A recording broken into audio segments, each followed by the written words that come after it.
जियो के आने के बाद जहां बाकी टेलीकॉम कंपनीज ने घुटने टेक दिए थे, वहां अकेला एयरटेल ही था जिसने जियो वेव का डटकर मुकाबला किया। ये वो समय था जब ना तो बीएसएनएल के लिए सरकार का सपोर्ट काम आया और ना ही यूके की one of the largest company होने के बावजूद वोडाफोन सर्वाइव कर सका। ऐसे में सबको लगा कि एयरटेल भी जियो की उस आंधी को ज्यादा समय तक नहीं झेल पाएगा। लेकिन जब किसी कंपनी का फाउंडर सुनील मित्तल जैसा इंसान हो तो वो भला डूब कैसे सकती है। साइकिल के पार्ट्स बेचने से लेकर जनरेटर सेल करने और टेलीफोन असेंबल करने तक उन्होंने अपने संघर्षों को पार कर जो मुकाम हासिल किया वह किसी भी इंसान को मोटिवेट कर सकता है। तो चलिए आज हम जानते हैं सुनील मित्तल की वो इंस्पिरेशनल स्टोरी जो न केवल एक बिजनेस टाइकून बनने तक की है बल्कि उस जज्बे और संघर्ष की भी है जिसने एयरटेल को आज इस मुकाम तक पहुंचाया। तो दोस्तों, सुनील मित्तल की कहानी स्टार्ट होती है 1957 से, जब कांग्रेस पार्टी के जाने माने नेता और सांसद सतपाल मित्तल के घर एक बेटे का जन्म होता है जिसका नाम रखा जाता है सुनील भारतीय मित्तल। अब फैमिली बैकग्राउंड को जानकर आपको लग रहा होगा कि सुनील की लाइफ कितनी आसान रही होगी ना, लेकिन रुकिएगा, क्योंकि उन्हें अपने लाइफ के हर स्टेज पर ऐसे ऐसे प्रॉब्लम्स का सामना करना पड़ा कि शायद कोई और होता तो हार मान लिया होता। असल में सुनील मित्तल ने अपने लिए एक अलग ही सपना देखा था। वो पापा की तरह एक पॉलिटिशियन नहीं बल्कि बिजनेसमैन बनना चाहते थे। इसीलिए 1976 में पंजाब यूनिवर्सिटी से ग्रेजुएशन करने के बाद सिर्फ 18 साल की उम्र में उन्होंने अपना पहला बिजनेस शुरू कर दिया। और पता है वो भी किस चीज का बिजनेस? बहुत छोटे लेवल पर बाइसिकल पार्ट्स बेचने का। और इसके लिए भी उन्होंने अपने पिता से 20,000 रुपए उधार लिए थे। अब यह सुनील मित्तल का पहला बिजनेस था। ऐसे में ना तो उन्हें मार्केट की सही जानकारी थी और ना ही कॉम्पिटिटर्स की, इसीलिए शुरुआत में उन्हें काफी डिफिकल्टीज फेस करनी पड़ी। लेकिन धीरे धीरे उन्होंने बिजनेस की बारीकियों को समझना शुरू कर दिया, जिससे थोड़े ही टाइम बाद उन्हें इस इंडस्ट्री की डीप अंडरस्टैंडिंग हो गई। लेकिन अब उन्हें यह भी अंदाजा हो गया था कि इस काम में मार्जिन बहुत कम है और ग्रोथ की अपॉर्चुनिटीज भी काफी लिमिटेड। ऐसे में ये बिजनेस उनके सपने को उड़ान बिल्कुल भी नहीं दे सकता था। इसीलिए उन्होंने अपने इस बिजनेस को बंद करके कई अलग अलग बिजनेसेस में हाथ पैर मारे, लेकिन किसी में भी उन्हें कुछ खास सफलता नहीं मिल पाई। और फिर इतने सारे फेलियर्स के बाद अब सुनील मित्तल निराश होने लगे थे। लेकिन तभी 1980 में एक ऐसा मौका उनके हाथ लग गया जिससे वह फिर से सक्सेस की ओर बढ़ने लगे। असल में जापान की कंपनी सुजुकी अपने पोर्टेबल जनरेटर्स को इंडिया में बेचने के लिए किसी लोकल इंपोर्टर की तलाश में थी और फिर इसी मौके का ही फायदा उठाने के लिए सुनील मित्तल ने सुजुकी के साथ में पार्टनरशिप कर ली और उसके जनरेटर्स को इंडिया में भी इंपोर्ट करके बेचने लगे। अब सुनील मित्तल की इस कंपनी का शुरुआती गोल था कि इन जनरेटर्स को स्ट्रीट साइड वेंडर्स जैसे कि समोसे, टिक्की और सब्जी वालों के ठेले पर लगाना। लेकिन बहुत जल्दी सुनील मित्तल को यह समझ आ गया कि वो गलत जगह अप्रोच कर रहे हैं, क्योंकि इन जनरेटर्स की सबसे ज्यादा जरूरत उन छोटे ऑफिसेज और दुकानों को थी जिन्हें बार बार पावर कट की वजह से काफी प्रॉब्लम फेस करनी पड़ती थी। सुनील मित्तल के इस नई स्ट्रेटेजी के चलते पोर्टेबल जनरेटर्स की डिमांड खूब बढ़ी और लोग इन्हें दुकानों और छोटे ऑफिसेज के साथ साथ अपने घरों में भी लगाने लगे। इस बिजनेस से सुनील ने काफी प्रॉफिट कमाया, लेकिन सिर्फ 1983 तक, क्योंकि 1983 में इंडियन गवर्नमेंट ने पोर्टेबल जनरेटर्स के इंपोर्ट पर बैन लगा दिया था ताकि इंडिया में इनके प्रोडक्शन को बढ़ाया जा सके और फॉरेन एक्सचेंज की बचत हो पाए। लेकिन सरकार का ये कदम सुनील के लिए बहुत बड़ा झटका था, क्योंकि इस फैसले के बाद उनका सारा कारोबार एक ही झटके में बंद हो गया। अब कुछ समय तक बेरोजगार रहने के बाद सुनील मित्तल ने सोचा कि क्यों ना फॉरेन जाकर कोई दूसरा बिजनेस किया जाए। इसी इरादे के साथ वो ताइवान पहुंचे, जहां उन्होंने देखा कि लोग यहां पर पुश बटन वाले टेलीफोन का यूज कर रहे हैं, जबकि इंडिया में उस टाइम सिर्फ रोटरी डायल फोन का ही इस्तेमाल होता था। अब यहीं से उन्हें एक नया बिजनेस आइडिया भी आया, इस नई टेक्नोलॉजी को इंडिया से भी रूबरू कराया जाए। लेकिन चाहे पुश बटन हो या फिर रोटरी डायल, दोनों का काम तो कॉल ही करना था। ऐसे में पुश बटन लाने का मकसद क्या सिर्फ लेटेस्ट ट्रेंड को फॉलो करना था? बिल्कुल नहीं। असल में रोटरी डायल फोन्स में हर नंबर को घुमाकर डायल किया जाता था, जो कि टाइम कंज्यूमिंग तो था ही, साथ ही बार बार घुमाने की वजह से वो अक्सर खराब हो जाता था। जबकि पुश बटन वाले फोन्स का इस्तेमाल करना फास्ट और इजी था। साथ ही इसमें स्पीड डायल और रिडायल जैसे शॉर्टकट्स भी लगाए गए थे, जो कि कॉलिंग को और भी ज्यादा कन्वीनियंट बनाते थे। इसीलिए 1984 में सुनील मित्तल ने ताइवान की कंपनी किंगटेल से पुश बटन फोन्स को इंपोर्ट करके उन्हें इंडिया में असेंबल करना शुरू कर दिया। और दोस्तों, जब कुछ टाइम के बाद इसकी डिमांड खूब ज्यादा बढ़ गई तो उन्होंने सोचा कि क्यों ना हम खुद इसकी मैन्युफैक्चरिंग करें। लेकिन उन्हें पता था कि ये काम वो अकेले नहीं कर सकते। इसीलिए उन्होंने भारतीय टेलीकॉम लिमिटेड यानी कि BTL नाम की एक कंपनी बनाई और जर्मनी की कंपनी सीमेंस के साथ टाई अप करके इंडिया में ही इलेक्ट्रॉनिक पुश बटन वाले फोन्स को मैन्युफैक्चर करने लगे। 1990s तक सुनील मित्तल ने अपने बिजनेस को डाइवर्सिफाई करते हुए फैक्स मशीन्स, कॉर्डलेस फोन्स और दूसरे टेलीकॉम इक्विपमेंट भी मैन्युफैक्चर करने लगे थे, जिसका ब्रांड नेम आप में से काफी सारे लोगों ने सुना ही होगा, बीटल। जी हाँ, ये वही बीटल है जिनके लैंडलाइन फोन्स 90s के दौर में खूब पॉपुलर हुआ करते थे। खैर, इसके बाद आया 1992, जो कि सुनील मित्तल के लिए एक बहुत ही बड़ा टर्निंग पॉइंट साबित हुआ। एक्चुअली सुनील मित्तल एक फैमिली वेकेशन पर थे, तब उन्हें पता चला कि भारत सरकार प्राइवेट प्लेयर्स को भी मोबाइल टेलीफोनी बिजनेस में इनवाइट कर रही है। ये सुनते ही सुनील मित्तल ने ठान लिया कि उन्हें ये लाइसेंस हर हाल में चाहिए। इसीलिए वो फौरन वेकेशन से वापस आए और मोबाइल नेटवर्क लाइसेंस के लिए अप्लाई करने की तैयारी में लग गए। लेकिन दोस्तों, यहाँ पर एक ट्विस्ट था। असल में सरकार ने एक शर्त रख दी थी कि वो सिर्फ उन्हीं कंपनीज को ही लाइसेंस देंगी जिनके पास पहले से ही टेलीकॉम ऑपरेटर का एक्सपीरियंस मौजूद हो। अब प्रॉब्लम ये थी कि मोबाइल टेलीफोनी का सेक्टर इंडिया में बिल्कुल नया था और किसी भी प्राइवेट कंपनी के पास ऐसा कोई पास्ट एक्सपीरियंस मौजूद नहीं था। इसीलिए सुनील मित्तल ने एक कमाल की स्ट्रैटेजी बनाई और फ्रांस की एक जानी मानी टेलीकॉम कंपनी विवेंडी के साथ में पार्टनरशिप कर ली। इस कोलैबोरेशन से उन्हें दो बड़े बेनिफिट्स मिले। एक तो उन्हें टेलीकॉम ऑपरेटर का रिक्वायर्ड एक्सपीरियंस हासिल हुआ और दूसरा उनके पास एक स्ट्रॉन्ग टेक्निकल सपोर्ट सिस्टम भी आ गया। और फिर इन सभी एफर्ट्स का नतीजा ये हुआ कि सुनील मित्तल ने यह लाइसेंस हासिल कर लिया, जिसके बाद 1995 में उन्होंने भारतीय सेल्यूलर लिमिटेड यानी कि BCL को एस्टेब्लिश किया और 1997 में एयरटेल के नाम से दिल्ली में अपनी मोबाइल सर्विस लॉन्च कर दी। एयरटेल ने कुछ ही सालों में जबरदस्त ग्रोथ देखी और भारत की ये पहली टेलीकॉम कंपनी बनी जिसने 2 मिलियन मोबाइल सब्सक्राइबर्स का माइलस्टोन अचीव किया था। पर क्या ये जर्नी सच में ही इतनी स्मूथ रही थी? बिल्कुल नहीं। असल में एयरटेल के शुरुआती दिनों में सुनील मित्तल को कई सारी चुनौतियों का सामना करना पड़ा, जैसे कि टेलीकॉम सेक्टर में उनकी टेक्निकल एक्सपर्टाइज बहुत कम थी और मोबाइल नेटवर्क सेटअप करने के लिए उन्हें बड़े पैमाने पर फंड्स की भी जरूरत थी।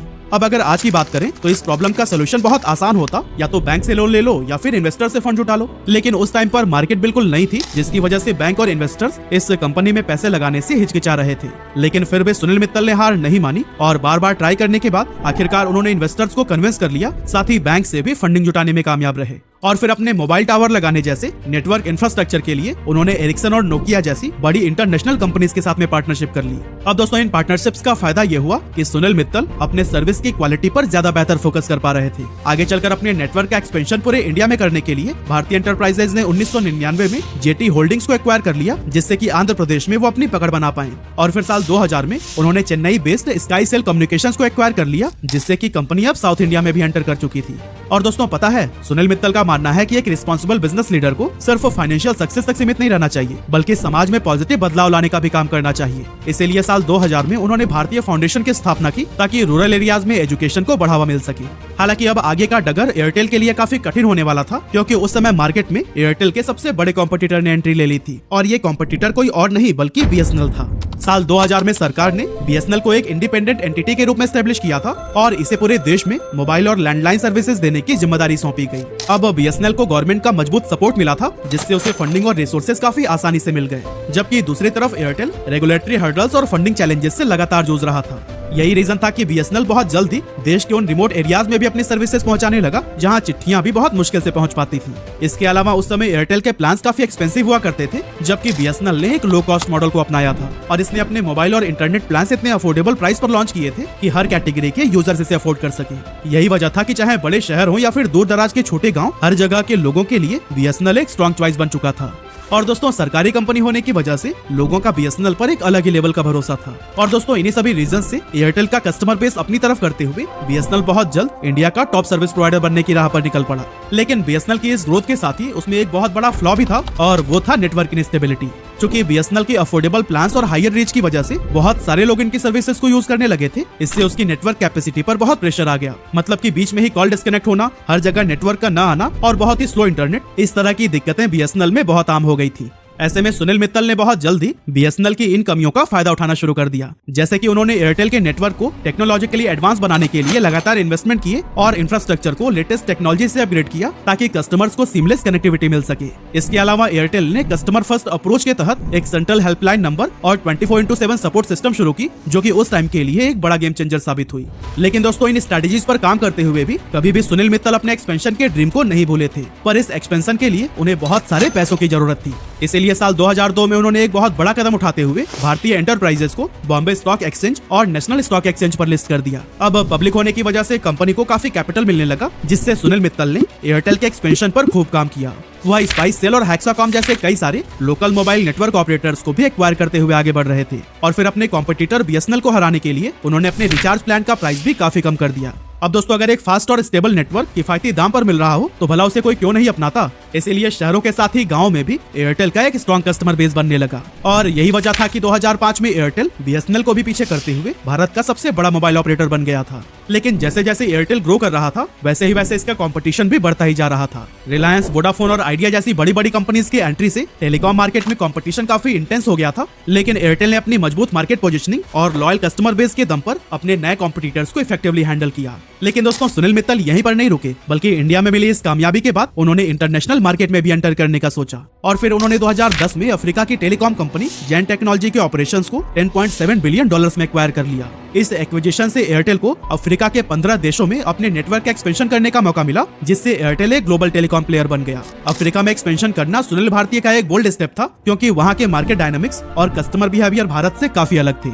लेकिन नई मार्केट के चैलेंजेस को समझते हुए सुनील मित्तल ने वहाँ भी अफोर्डेबल प्लान्स लॉन्च किए, ताकि लो इनकम वाले लोग भी मोबाइल सर्विसेज का यूज कर सके। इसके बाद आया साल 2012, जो कि एयरटेल के लिए एक बहुत ही सुनहरा दौर साबित हुआ। एक्चुअली इस समय टेलीकॉम सेक्टर में तेजी से बदलाव हो रहा था। इसी को देखते हुए ही सुनील मित्तल ने एक विजनरी कदम उठाया और बीएसएनएल सहित सभी टेलीकॉम कंपनीज को पीछे छोड़ते हुए उन्होंने सबसे पहले 4G सर्विस को लॉन्च कर दिया। अब बीएसएनएल के पास सरकार का समर्थन और फंडिंग तो थी ही, लेकिन सब खुद ही करेंगे वाली मानसिकता के चलते वो पीछे छूट गए। असल में बीएसएनएल का मानना था कि धीरे धीरे ही सही, लेकिन सरकारी रिसोर्सेज से वो खुद ही पूरे इंफ्रास्ट्रक्चर को बनाएंगे। दूसरी ओर सुनील मित्तल को पता था कि तेजी से बदलती टेलीकॉम मार्केट में इंतजार करना ठीक नहीं है, इसीलिए उन्होंने टेक्नोलॉजी और इक्विपमेंट्स को फॉरेन मार्केट से इंपोर्ट करके अपने 4G इंफ्रास्ट्रक्चर को तेजी से डेवलप कर लिया।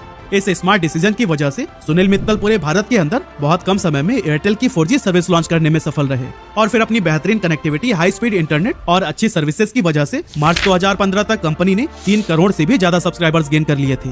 लेकिन दोस्तों 2012 में शुरू हुआ ये सुनहरा दौर 4 साल भी नहीं टिक सका, क्योंकि 2016 सुनील मित्तल और एयरटेल के लिए उनकी अब तक की सबसे बड़ी मुसीबत लेकर आया और इस मुसीबत का नाम था जियो। एक्चुअली सितंबर 2016 में जियो ने टेलीकॉम मार्केट में एंट्री ली और आते ही इसने पूरे सेक्टर का नक्शा बदल कर रख दिया। ये वो टाइम था जब एयरटेल का 1 से 2 GB का मंथली डेटा प्लान आमतौर पर 300 से 400 रुपए के बीच में होता था और इसमें कॉलिंग करने के लिए भी अलग से चार्जेस लगते थे। लेकिन फिर जब जियो आया तो उसने ऐसा ऑफर दिया कि सभी हैरान रह गए, जैसे कि अनलिमिटेड फ्री डेटा और कॉलिंग, वो भी 4G स्पीड पर। इन फ्री सर्विसेज के दम पर जियो ने सिर्फ 170 दिनों में ही 10 करोड़ सब्सक्राइबर्स का बेस बना लिया था, जो कि टेलीकॉम हिस्ट्री में एक नया रिकॉर्ड था। इसका असर यह हुआ कि जहां पहले एयरसेल, टेलीनॉर और टाटा डोकोमो जैसी 12 टेलीकॉम कंपनीज हुआ करती थी, उनमें से कुछ कंपनीज या तो बिक गई या फिर हमेशा के लिए बंद हो गई और एंड में सिर्फ 4 ही कंपनीज ऐसी बची जो कि जैसे तैसे करके सरवाइव कर रही थी। इन कंपनीज में एक तो था बीएसएनएल, जो कि बस नाम मात्र का रह गया था, दूसरा था एयरटेल, तीसरा आइडिया और चौथा वोडाफोन। इसमें भी आइडिया और वोडाफोन की हालत बहुत ज्यादा खराब थी, जिसके चलते 2018 में ये दोनों मर्ज होकर वीआई बन गए। लेकिन इसके बाद भी वीआई इतना स्ट्रॉन्ग नहीं हो पाया कि जियो से मुकाबला कर पाए, यानी कि असली खेल अब सिर्फ जियो और एयरटेल के बीच में ही चल रहा था। अब दोस्तों हो सकता है कि जियो के लिए ये सिर्फ हार या जीत का खेल हो, लेकिन एयरटेल अपनी सर्वाइवल की लड़ाई लड़ रहा था, क्योंकि 2016-17 के 4th क्वार्टर में एयरटेल का नेट प्रॉफिट 71.7% तक ड्रॉप हो गया था और कंपनी कर्ज में डूबती जा रही थी। लेकिन दोस्तों बात सिर्फ डेट की नहीं थी, बल्कि एयरटेल बहुत तेजी से अपना मार्केट शेयर भी खोता जा रहा था। पर दोस्तों ऐसे हालात में भी सुनील मित्तल ने काफी समझदारी से काम लिया और उन्होंने वीडियोकॉन, टाटा और टेलीनॉर जैसी कंपनीज के 4G स्पेक्ट्रम को एक्वायर करना शुरू कर दिया, जो कि बंद होने के कगार पर थे। इस स्ट्रैटेजी की वजह से बहुत ही कम समय में इन्होंने पूरे इंडिया में अपनी 4G कवरेज को और भी ज्यादा बढ़ा लिया और लगातार नेटवर्क की क्वालिटी इंप्रूव करने की भी दिशा में काम करते रहे। इसके बाद आया साल 2018, जब एयरटेल ने अपने 49 मिलियन से भी ज्यादा सब्सक्राइबर्स को खुद ही रिमूव करके सबको हैरानी में डाल दिया था। असल में ये इनएक्टिव सब्सक्राइबर्स थे, जिसे कंपनी ने अपने subscriber clean up initiative campaign के तहत हटा दिया था, ताकि नेटवर्क पर लोड कम करके अपनी सर्विसेज की क्वालिटी को और भी ज्यादा बेहतर किया जा सके और जो एक्टिव सब्सक्राइबर्स हैं उन्हें ज्यादा से ज्यादा वैल्यू मिले। सुनील मित्तल के इस फैसले का रिजल्ट बहुत जल्द देखने को मिला, जब अगस्त 2020 से जनवरी 2021 यानी कि सिर्फ 5 महीनों में ही एयरटेल से 25 मिलियन नए सब्सक्राइबर जुड़े, जो कि जियो से 3 गुना ज्यादा था। इसके अलावा टाइम के हिसाब से खुद को ढालते हुए इसने Airtel extreme fibre, air fibre और एयरटेल एक्सट्रीम टीवी बॉक्स भी लॉन्च किए, जिसने की एयरटेल का एक इकोसिस्टम बिल्ड किया। और कुछ इस तरह से सुनील मित्तल के इंटेलिजेंस की वजह से आज भी एयरटेल अपनी अलग पहचान बनाकर मार्केट को लीड कर रहा है।